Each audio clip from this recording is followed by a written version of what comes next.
Hi friends, welcome back to another session of EC Made Easy. We are into digital communication section, and in this previous sessions we have seen introduction to digital communication, the requirement and need of digital communication and all that. The first step we need to work with digital communication is to convert the continuous domain signal into a discrete domain time signal, and that's the process done by sampling. Here, let's take this with an example. So assume that you are asked to record the room temperature of a day, and what you can do. So you use thermometer and then find the readings on the thermometer and record it. So you may record it on paper, or you may record it in the memory of your system or whatever.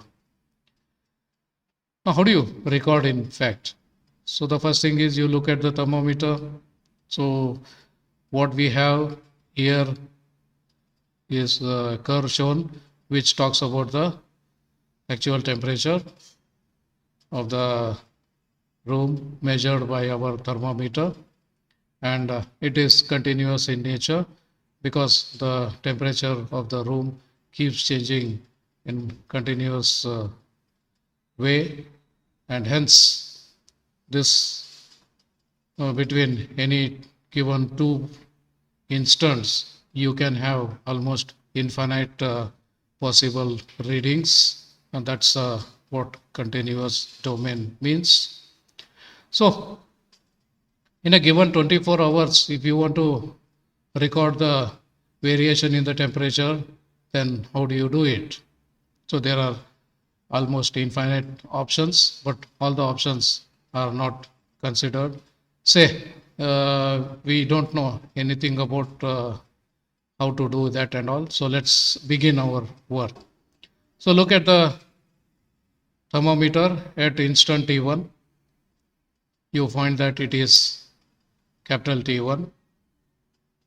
Okay, then start recording it. Maybe you look into your notebook and write it down, or you get into the keyboard of your system and then type the value, and it needs some time.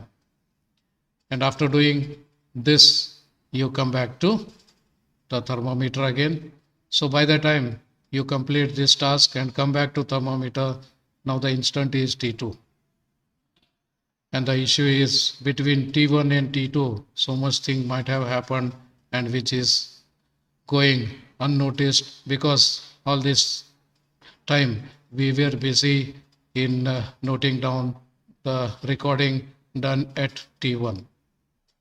Okay, the next option is look at what is the thermometer showing at instant T2, and then you find that it was capital T2.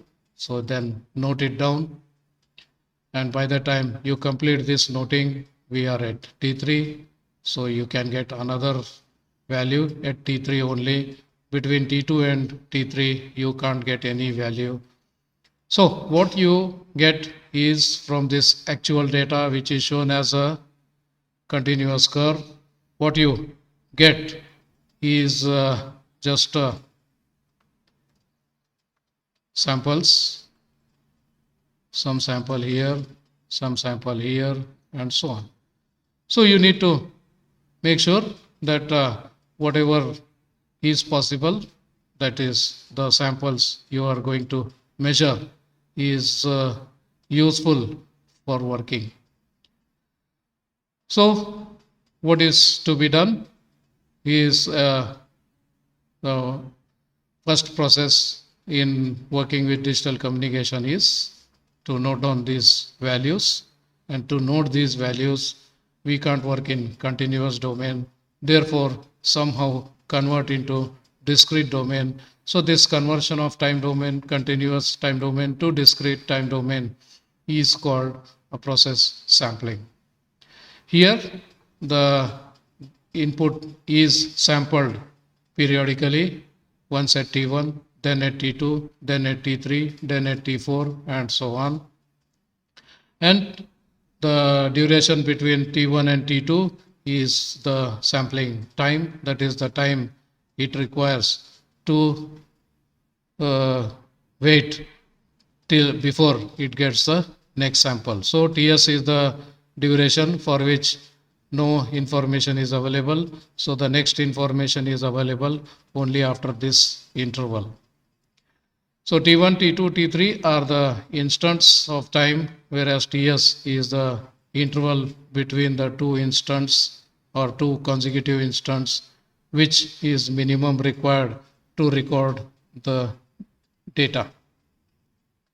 So the values which are available in continuous domain are noted in values as numbers, and these numbers are further useful in analyzing this signal, and the process of converting this continuous domain information into discrete domain information is called sampling.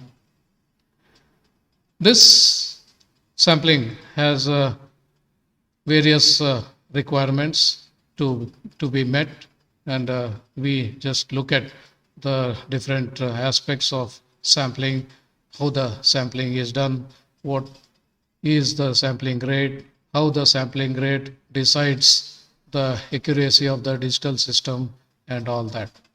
So see you in the next session. Till then, bye.